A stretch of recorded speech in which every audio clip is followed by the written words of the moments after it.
የሆነ አዲስ ሰው ተዋውቃችሁ ነገር ግን ደግማችሁ ማግኘት የማትፈልጉት ሰው አጋጥሟችሁ ያውቃል? ሁላችንም እንደምናውቀው የመጀመሪያ እይታ ወይም first impression በጣም አስፈላጊ ነው። ምክንያቱም ጓደኝነት ብሉት ፍቅረኝነት ወይም ሌላ የሥራ ግንኙነት በመጀመሪያው ግንኙነት ሊቀጥል ወይም ደግሞ ሊያበቃ የሚችልበት ነው። ስለሆነም በመጀመሪያ አዲስ ሰው ልናገኝ ስንሄድ ምን ማድረግ እንዳለብንና ምን ማድረግ እንደሌለብን ማወቅ በጣም ቁልፍ ጉዳይ ነው። ለዛሬ ሰዎች ገና መጀመሪያ እንዳገኙን ደግመው እንዳያገኙን የሚያደርጉ 10 ባህሪዎችን ይዘንላችሁ ቀርበናል። አንዳንዶቹ በጣም ሊያስገርሟችሁ የሚችሉ ናቸው።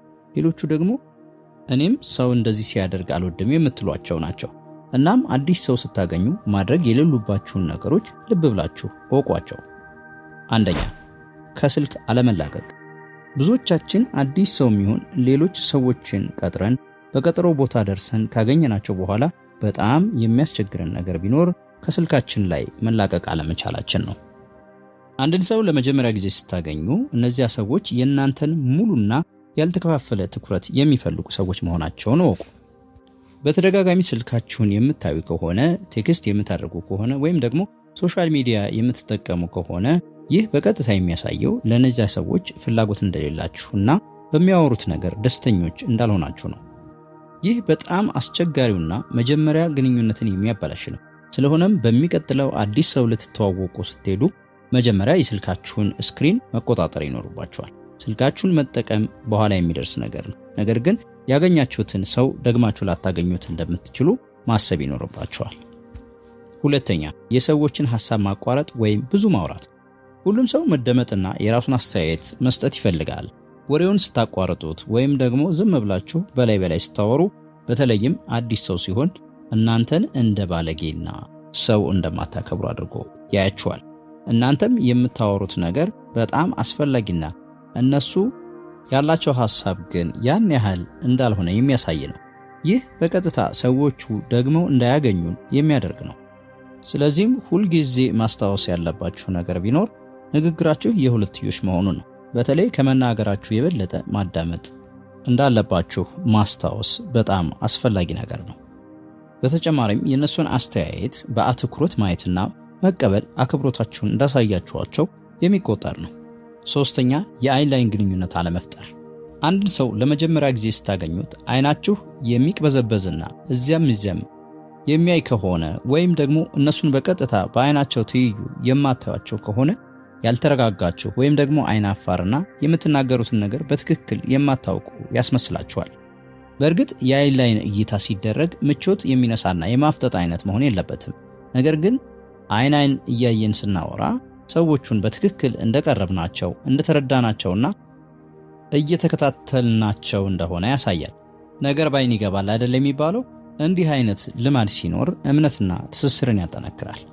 ይህንን ማድረግ ካልቻላችሁ ግን ፍላጎት እንደሌላችሁ ስለሚያሳይ እነዚያ ሰዎች ደግመው አያገኟቸውም።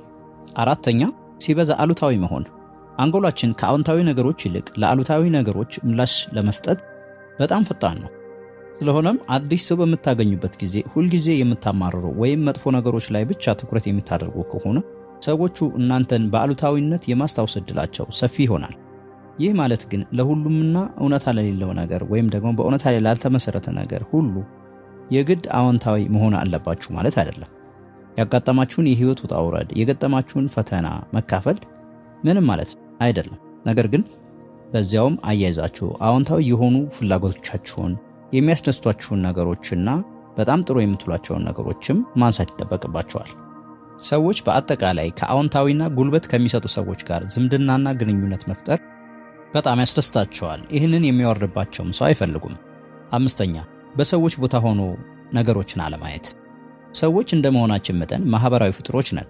ከሰዎች ጋር ትስስር መፍጠርን፣ መረዳዳትንና የሰዎችን ሁኔታ እንደራስ የማየትን ነገር እንፈልጋለን። የዚህ ችግር ያለበትን ሰው ስናገኝ ስሜታችን ላይ ቀዝቃዛ ውሃ እንደተደፋበት ነው።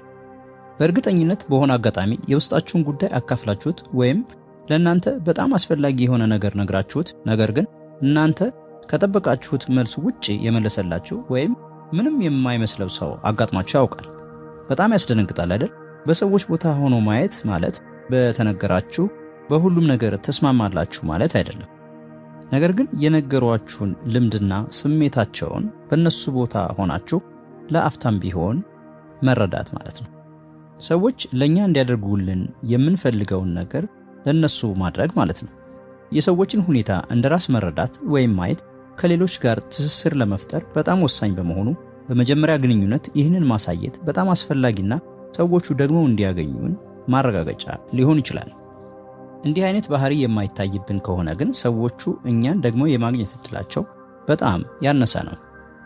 6ኛ ሲበዛ ራስ ተኮር መሆን።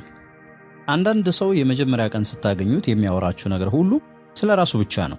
የራሱን ስኬት፣ የራሱን ጀግንነት፣ የራሱን በጎ አድራጎት፣ የራሱን ስጦታ፣ የራሱን ሀብት፣ የራሱን የትምህርት ደረጃ፣ የራሱን ስራና ቢዝነስ እንዲሁም ሌሎች በርካታ ነገሮችን። እናም እናንተ አድማጭ ብቻ ናችሁ፣ ምንም ተሳትፎ የላችሁም። በእርግጠኝነት እንዲህ የሚያወራችሁን ሰው ደግማችሁ አታገኙት። እናንተም አንድን ሰው በመጀመሪያ ቀን ስታገኙት እንደዚህ የምታወሩት ከሆነ በፍጹም ደግሞ ያገኛችሁ ወይም የማግኘት እድሉ በጣም የጠበበ ነው። 7ኛ ያልሆኑትን ነኝ ማለት። አንዳንድ ሰዎች የሚያገኙትን ሰው ትኩረት ለመሳብ ሲሉ የሌላቸውን አለኝ፣ ያልሆኑትን ነገር ሆኛለሁ ወይም ነኝ፣ ያላደረጉትንና በፍጹም ያልፈጸሙትን ተግባር አድርጌያለሁ የማለት ባህሪ ያለባቸው።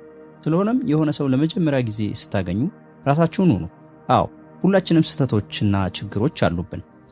ሆኖም ግን ይህ ሰው በመሆናችን የመጣ ነው። ያደረጉትን ትንሽ ነገር በጣም በማጋነን ወይም ያልሆኑትን ነገር ሆኛለሁ ብሎ በማስመሰል እውነተኛ ጓደኝነትን መመስረት አይቻልም። 8ኛ የሰዎችን ግላዊነት መዳፈር። ሁላችንም ሰዎች በመሆናችን የማይጣሱ ድንበሮች አሉን። ይህንን የየራሳችንን ቦታ ማንም እንዲገባበት አንፈልግም እኛ ካልፈቀድለት በስተቀር። ስለሆነም ለመጀመሪያ ጊዜ ሰው ስታገኙ የግል የሚሏቸውን ቦታዎችን ማክበር በጣም አስፈላጊ ነው። ሰዎቹ ሳይፈልጉ አካላዊ ንክኪ ማድረግ ወይም ያላግባብ ተጠጋግቶ መቀመጥ ምቾታቸውን ይነሳል። ስለሆነም ድንበራቸውን ማክበር ግንኙነታችሁ እንዲቀጥል የሚያደርግ ይሆናል። 9ኛ ስማቸውን መዘንጋት። በጣም ቀላልና ምንም ላይመስለን ይችላል። ነገር ግን ስም ሰዎች በዋናነት የሚታወቁበት ነገር ነው። የሰዎችን ስም ከተዋወቃችሁ በኋላ ስትረሱት ሰዎቹ ላይ ብዙም ትኩረት እንዳልሰጣችኋቸው ያሳያል ወይም እንደዚያ ይታሰባል። ሰዎችን ለመጀመሪያ ጊዜ አግኝታችሁ በስማቸው ስትጠሯቸው በጣም ትልቅ ተጽዕኖ አለው። ትልቅ ዋጋ እንደሰጣችኋቸውና ለነሱ ፍላጎት እንዳላችሁ ያሳያል። ስም ማስታወስ ላይ ደካማ ከሆናችሁ ደግሞ ከተዋወቃችሁ በኋላ ስሙን በመደጋገም ወይም ስማቸውን ከሌላ ከዚህ በፊት ከምታስታውሱት ነገር ጋር በማገናኘት ማስታወስ ትችላላችሁ። 10ኛ ፈራጅ መሆን። እንደሚታወቀው ሁላችንም የየራሳችን ጉድለቶች አሉብን። ስለሆነም የሆነን ሰው ለመጀመሪያ ጊዜ ስታገኙት ምርጫቸውን መተቸት፣ ሐሳባቸውን ማጣጣል ወይም ማናናቅ ሰዎቹን ያሸማቅቃል። እናንተ የነሱ ዳኛ አይደላችሁም። ሁለት ሰዎች ልትተዋወቁ የተቀጣጠራችሁ እንጂ። ስለሆነም አእምሮአችሁን ክፍት በማድረግ እነሱ የሚሉትን ማንኛውንም ነገር አድምጡ። የምታገኟቸው ሰዎች እነሱ እንደሆኑት እንጂ እናንተ እንደምታስቡት የግድ መሆን የለባቸውም። አስታውሱ፣ ሁሉም ሰው የራሱን ጦርነት እየተዋጋ ነው። እናም ለሰዎች ደግ የምትረዱና የራሳቸውን ቦታና ጊዜ የምትሰጡ ሁኑ። እናስ እናንተ በሕይወታችሁ ለመጀመሪያ ጊዜ ካገኛችሁት ሰው ጋር ምን አይነት ገጠመኝ አላችሁ? በኮሜንት ላይ አካፍሉን። በሌላ ቪዲዮ እስከምንገናኝ ሰላም።